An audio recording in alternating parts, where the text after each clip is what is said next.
We're trying to increase the awareness, especially when it comes to that emotional attachment or detachment and the PTSD that follows the traumatic events. Because Sierra Leone has gone through a whole lot of traumas.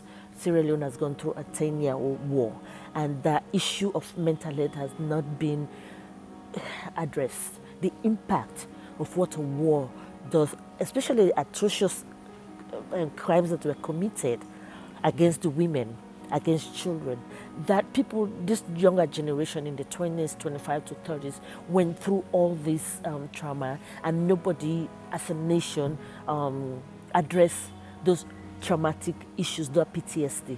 They were busy, trying to disarm, talk about peace.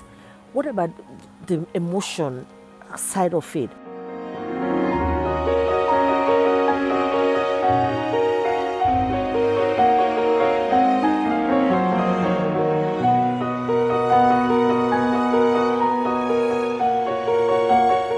For women's health, I believe we know health is paramount, and they said health is wealth.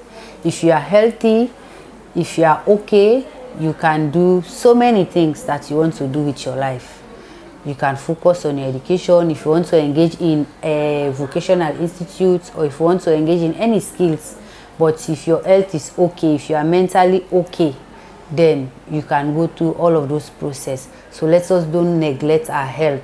If you have any indifferences, or if you feel any difference in your health that is unusual, don't sit with it.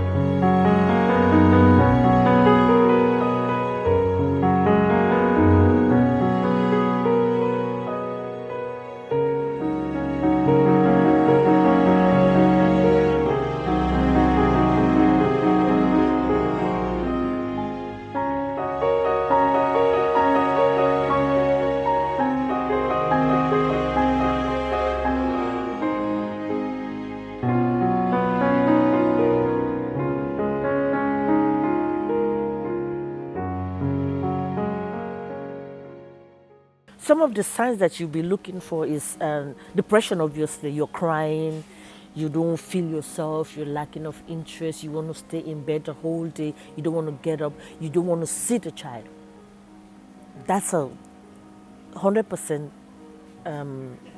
signs and symptoms that you're going through something. You don't want to see the child, you're blaming yourself for this happening, you're blaming the child, you're refusing to even suckle the child, to get that close attachment and that connection with the child. And these are all the signs that somebody's going through postpartum depression.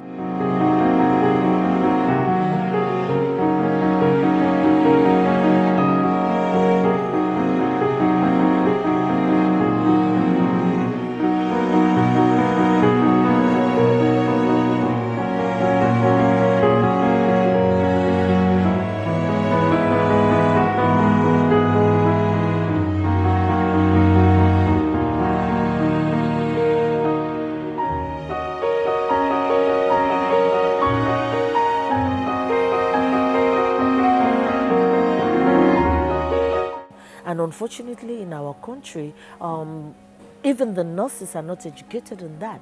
We're trying to do that education through the Ministry of Health and Sanitation, that teach them that these are signs of depression, because we want to believe immediately what our beliefs are that if a mother is behaving like this, there's some issue, whether she has something to confess to the husband, that she's done something wrong, or she's been possessed by a demon, or she's a witch, as they call them, stigmatizing terminology they have for them.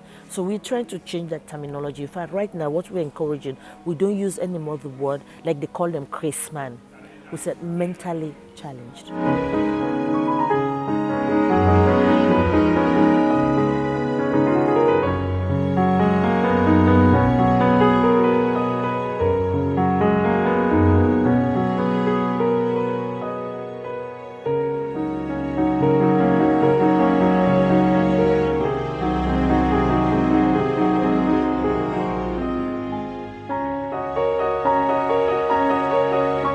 So these are all areas that we are trying to increase awareness, raising, do advocacy, and reduce the stigma and negative labeling of people that are mentally challenged, especially our mothers. We don't understand that. In fact, we don't even know that it's a mental health issue when mothers are showing the signs and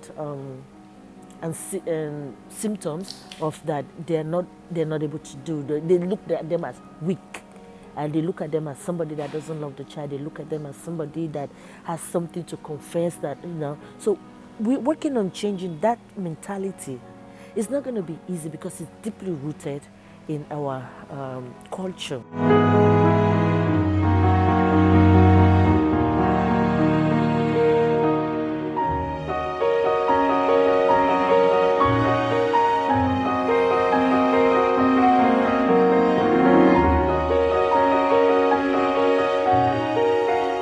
Okay, so for the advice to the mothers and even to the adolescent girls or even to adults, we need to know that our lives are very important to us. So we need to love ourselves first, no matter the situation, no matter the circumstance that you are facing. You need to put yourself first, because this life we are living, we only have to live it once. So if you allow too much pressure, too much stress to outweigh you, then you end up losing your life, you will regret it, or maybe the people you are leaving behind will also have a huge loss on that. Because imagine you as an individual, you have other people that are depending on you. So if you do break down, how will those people cope without you?